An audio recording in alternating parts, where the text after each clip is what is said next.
Welcome to the Evergreen RX, your prescription for living well. Here, we're all about self-exploration, intentionality, and working with our mind, body, and soul for healing and growth. I'm your host, Hayden.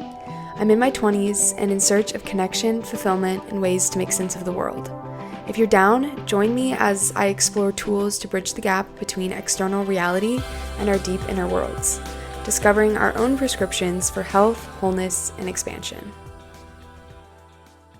Hello, welcome back to the Evergreen RX. I'm Hayden, and today we are talking about the big picture approach to planning. So, you might have clicked on this because you're a person that loves planning. You like your Google Calendar or your little handwritten journal and schedule, and you're always looking for ways to improve on that and batch your time and just be as efficient as you can be, and that's awesome. And I think you might really get a lot out of this. But also, if you're a person that is struggling with planning, with staying on top of life's responsibilities, especially as you get older and you have more adult things to manage, I think you might really benefit from this approach as well, because I really have tried to break things down into a more manageable and balanced system. I think you might also get a lot out of this because I think this method allows you to take it as deep or as just kind of quick and basic as you need. So yeah, stay tuned. We're going to be talking about what I mean by the big picture approach, which is, think wellness wheel, if you're familiar with that, kind of the domains of life when we talk about holistic health or holistic living, how to plan from a holistic perspective, and then also breaking it down into how to apply that process to your day-to-day and weekly planning and make it really practical and effective and efficient for your time. And at the end, I'll drop in a little psychological, mental health centered convo on, why it is that we feel we have to stay on top of things and plan and stay productive. So I think there's a lot of good stuff here. This is an area of passion for me, I would say, as well. I'm a big planner, but I have worked on tweaking and refining it over the years because I started to get to a point where I realized that I was kind of spinning my wheels planning almost as a way to combat anxiety and overwhelm, which I will talk about more at the end of this episode. And it started to become less helpful actually, and just more of a constant anxious, fear-based check-in. And I also didn't feel like the way I was planning was really contributing to balance in my life. And this big picture approach is really all about how do we balance our life and how do we prioritize every different aspect of it, not just work or school or career, to live a really fulfilled and well-rounded life. So if that sounds good, keep listening, jump in with me. So I'm going to just get started by talking about the wellness wheel or domains of living. So from a holistic health perspective, I really like to look at things, the different aspects of our life, all as equally important. So when I say aspects, I mean things like sleep, movement, nutrition, work, social life. I feel like a lot of us have heard those different aspects be talked about. And when you imagine them, you can picture it as if your life was like a plate or a circle, and it's divided up into these different sections. So that plate idea is kind of the basis of this big picture approach. But what we're adding in here as, the evergreen perspective is defining for yourself what those sections are, and then how important each is to you and how much time you spend on each section. So let me get an example for anybody watching on video to show you, because I do have to give a shout out to a grad school class I took with a professor, Dr. McNeil. I think I've actually mentioned her before, but we did kind of a wellness wheel activity, and me and my great friend Julie, we took a deep dive. Julie and I both are big planners. And so we were like, we're doing a deep dive on this. We are taking this seriously as a way to examine and kind of check in on our lives and where our energy and our time is going to, and how satisfied we feel with that, and how we want to kind of conceptualize the different sections on our plate. So I got to give a shout out, and I'm going to pull out my wellness wheel for anybody watching.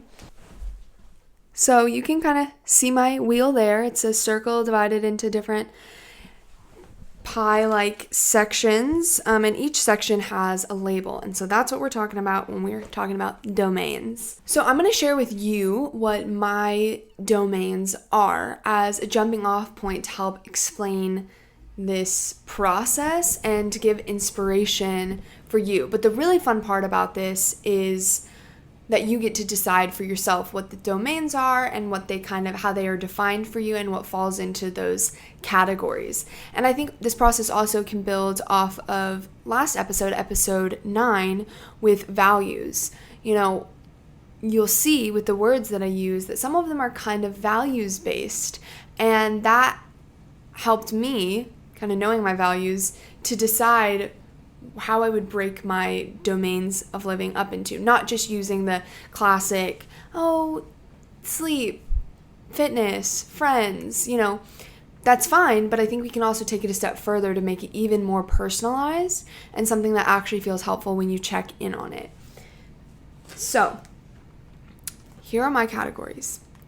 I have logistics, which under that umbrella is tasks, finances, responsibilities.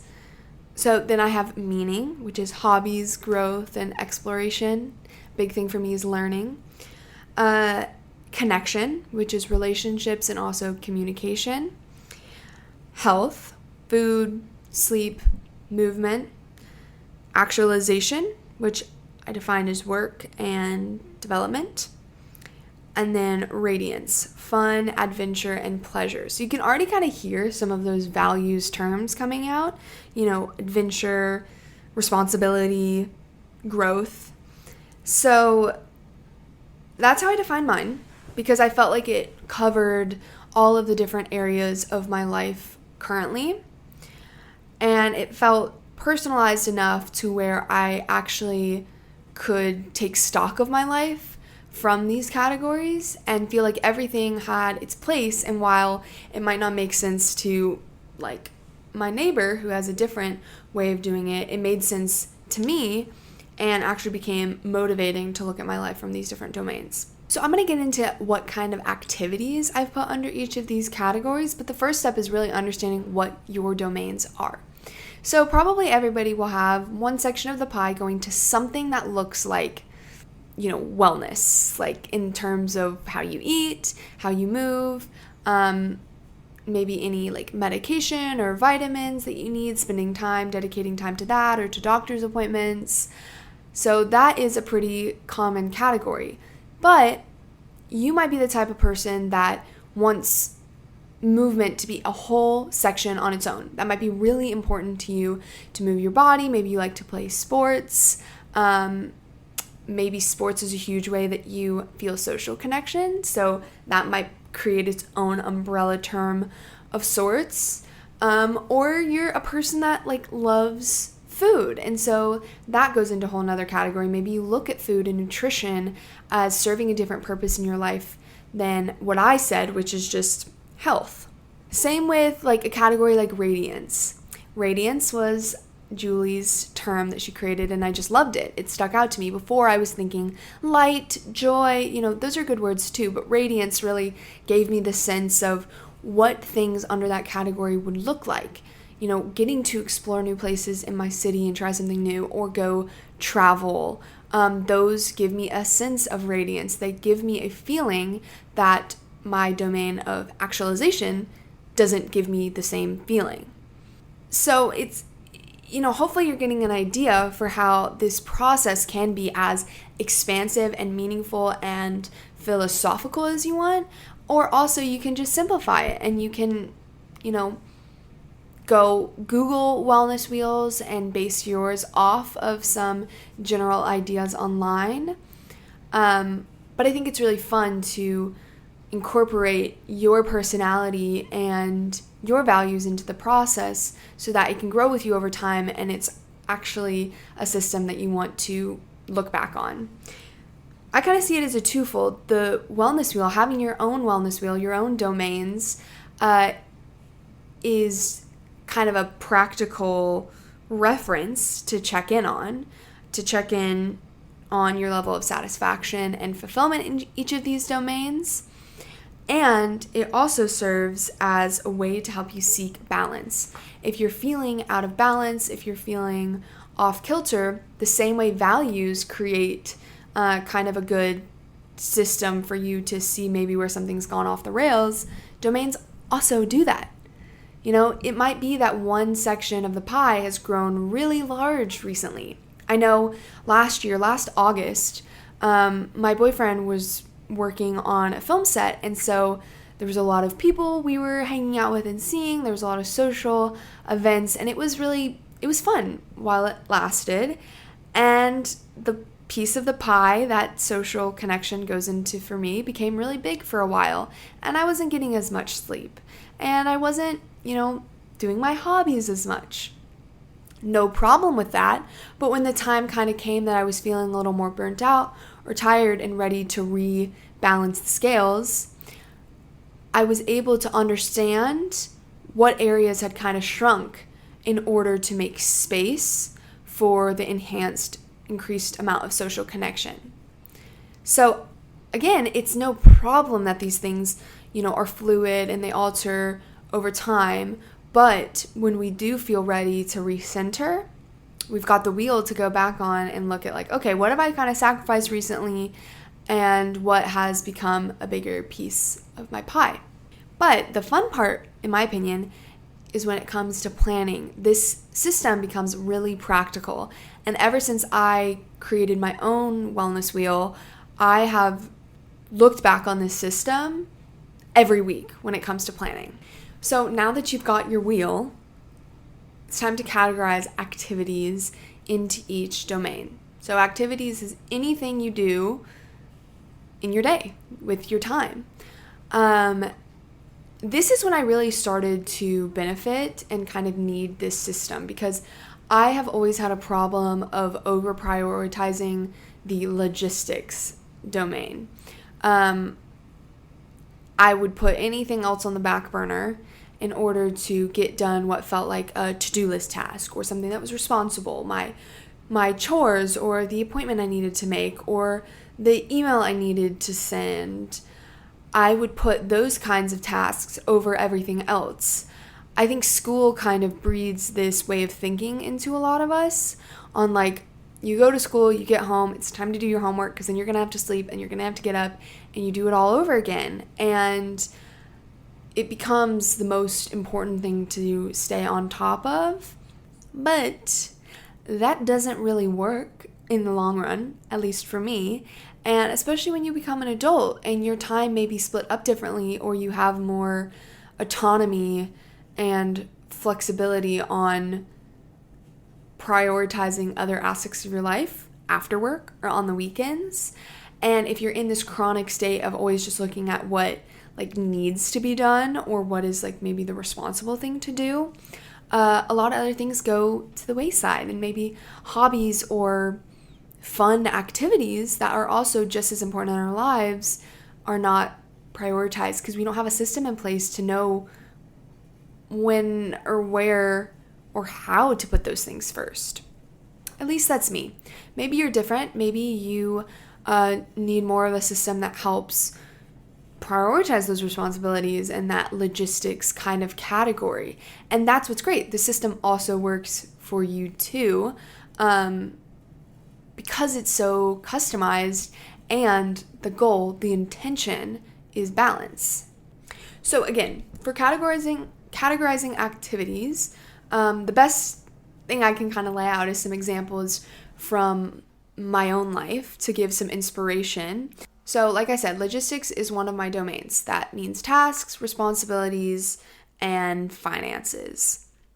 So when it came to categorizing activities in my life, I decided to kind of group a couple domains together. So I put logistics and actualization together because that is responsibilities and work to me. And while they have different shades to them, it felt helpful to group them. Same with meaning and health. A lot of my hobbies can also be kind of intertwined with health for me, like meditation and journaling. That's a hobby for me, but that also kind of plays itself into health and wellness. So, for example, in the logistics and actualization category, I put admin for work, also showing up to work, doing sessions, any podcasts, tasks that I have, any doctor's appointments or chores, that goes into this list. So how I break it down is I just have the heading, logistics and actualization, and then I have a list kind of bullet point to help clue me in to each category under that heading. So like one of my things is like work admin. When I see that, when I'm trying to plan for my week ahead, I'll like mentally check in or go to my work email and kind of touch base on any specific tasks in that category. Same with, I have a thing that says like ERX tasks. That gives me an opportunity to go to my Gmail for the podcast and look at my recording and editing schedule and write down any specific tasks that I need to get done within the week. Sometimes I'll look at the bullet point for life admin / appointments and it's like, oh, I don't have any appointments scheduled. I don't need to go to the doctor for anything. So nothing there. Don't have to worry about it. So hopefully you're starting to get a feel for how we're starting with domains, then we're breaking it down into kind of activity categories.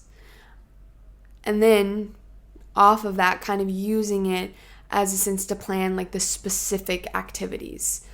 So on my list, where I check in on my wellness wheel, I don't have like specific things written. I keep another running list for that type of stuff. You know, maybe it's like record episode 8 and edit episode 7. You know, that's going to be on a separate list, but those are the kinds of things that I get clued into when I see ERX tasks on my wellness wheel.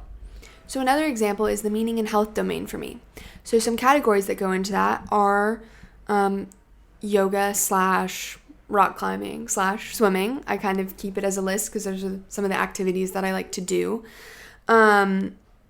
Meditating, practicing piano, that's a hobby of mine. And also any personal learning. You know, I take some courses sometimes on tarot or different topics that I'm just personally interested in, and so that will go under this domain as well. Another example would be radiance and connection. I'll keep bullet points of some things that I want to do. Like I like to go to the farmer's market or go to trivia nights or something, so I'll keep a little bullet point under this domain. And also of people that I want to see. I actually have a bullet point where it's got like people's names listed, you know, with commas in between that help run the system in my brain when I see it on, oh, I haven't seen that person in a while, or I've been meaning to reach out to this person. And, you know, it kind of jogs my memory in that sense when, again, I'm looking at my week ahead and maybe where I want to dedicate time to radiance and connection within my week. So I'm going to have an example of some of these sections in the description below, just if you'd like a visual kind of layout of how all of this is getting broken down. But the intention would be at this point is you kind of have a map of your life and how you spend your time. You know the domains, you know the categories that fall into each of those domains. Now you use this map when you're planning your day or your week. Like I said, I like to check in with this list and, you know, I might pull up my domains and categories on my computer and then have a little to-do list, pen and paper on the side. And as I go through and check in on each category, I'll write things on my to-do list. why I kind of called this the big picture approach is it's kind of taking a balance between being super granular, like some people like to do, which is, time batching, and I'm going to do this thing at this time on this day. That's awesome, and that works for some people, and it does not work for me. I prefer having a little bit of a wider view, writing more of a general to-do list for the week or the next couple of days so that I can choose things as they feel good or as they naturally fit into my schedule. It feels less restrictive and constraining that way to me, and it just works better for my brain. And so maybe it works for you too. It's my intention by putting this out there. And it's just kind of a different approach than some of the more planner, influencer type girlies online that really thrive in that super structured planning type of environment. I also love that this system kind of builds in a way for you to keep track and have like a continual check-in point for whatever you may have going on. I feel like it helps ease some of that worry or tension about forgetting something, or like I was saying, just getting caught up in the hustle and bustle and not prioritizing each area of your life. Because I genuinely, in my therapeutic practice too, I take the approach that all of these domains are equally important. We need social connection, we need fun, we need sleep, and we also have work and we have responsibilities.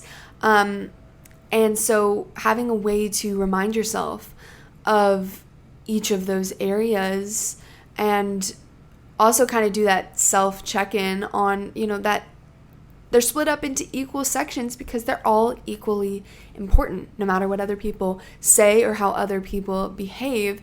To have a well-rounded and holistic approach to your well-being means being intentional with each of these areas of your life. My intention with this approach, when I was just making it for myself, was to create a system that felt attainable and sustainable enough to keep up with, but also left room for freedom and for kindness to myself, and to also be able to play into each of those weekly and monthly rhythms that I've talked about in previous episodes on, there are times when one domain's going to have to be bigger and others go to the wayside, but then when we're at a time for rebalancing, we can check back in and not feel so overwhelmed with regaining our footing. So it's supposed to be so customizable and individual that it feels like something that you actually want to keep up with.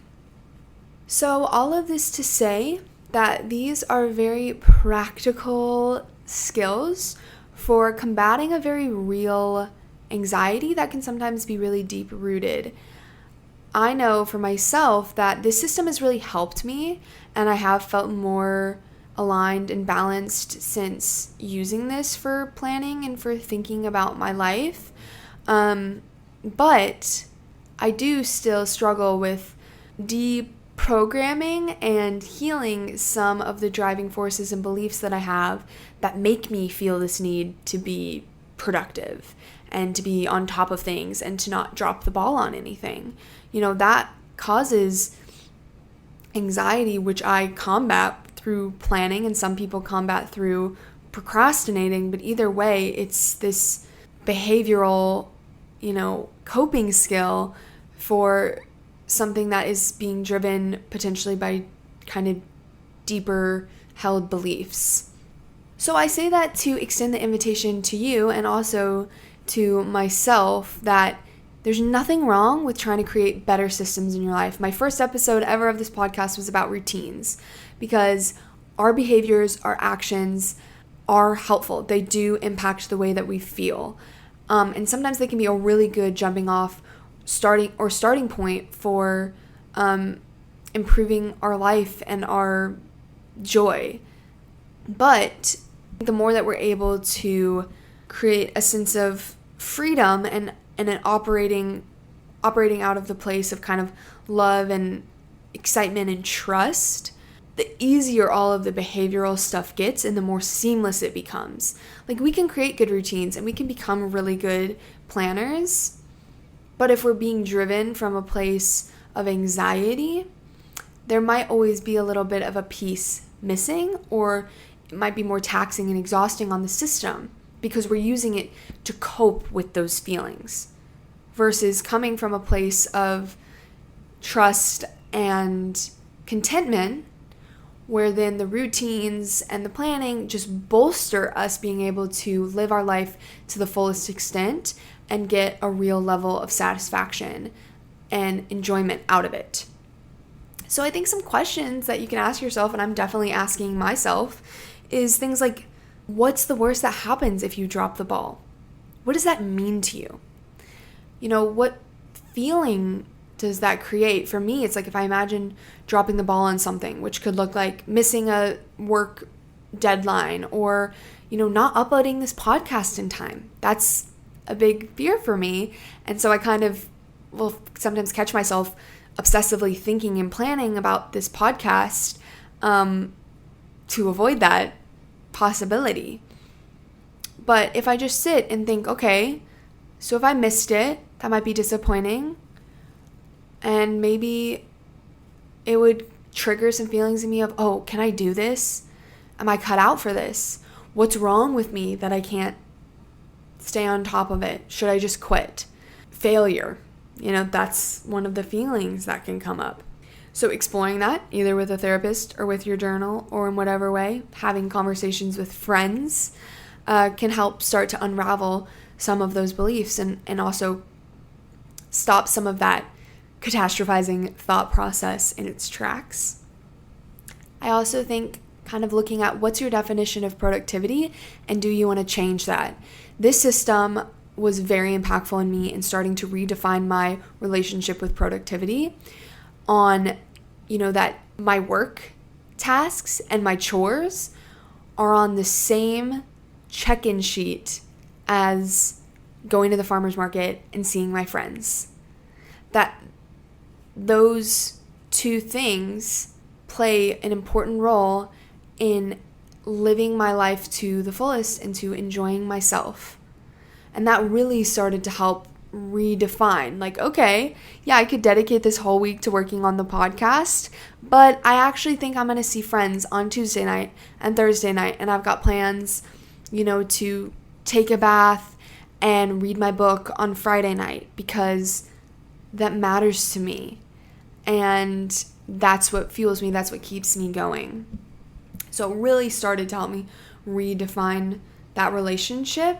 And I think I could do a whole future episode on this. So if you're interested, let me know. But just to kind of get some of those questions out there and get you thinking about some of this stuff, because I don't think it's fair to you and I don't think it's true to me to just throw out an episode on this method of planning and once again, another kind of approach to being that productive on top of it girl, without also saying that there's a deeper side to the forces that drive us to be productive and to look like we have it all together. And those are super valid and deserve some attention too. And there's nothing that you're doing wrong if you have struggled in the past with some of the stuff that I've talked about today or with finding that balance. All right, I'm a little winded. I'm going to be honest. I hope this made sense and felt helpful for you. I've struggled with being able to articulate this kind of method in a cohesive manner. So yeah, we'll probably revisit this topic, but I hope you found something helpful. You can also always check out the description under the podcast, since I'll have some examples there, and you can also message me with questions, but I want to get to the dose. So today's dose is to make a personalized wellness wheel to center on the ways that you spend your time and the domains that make up your life. Use it to check in on big and small tasks, to help combat anxiety, and to seek balance. I also think it would be really fun to hear from any of you listening what domains you maybe create for your own life. I would love to know what words you use and how you define them. But until next episode, which is our last one of season 1 and should be a good one, so be sure you follow to stay tuned. And until then, I wish you the best.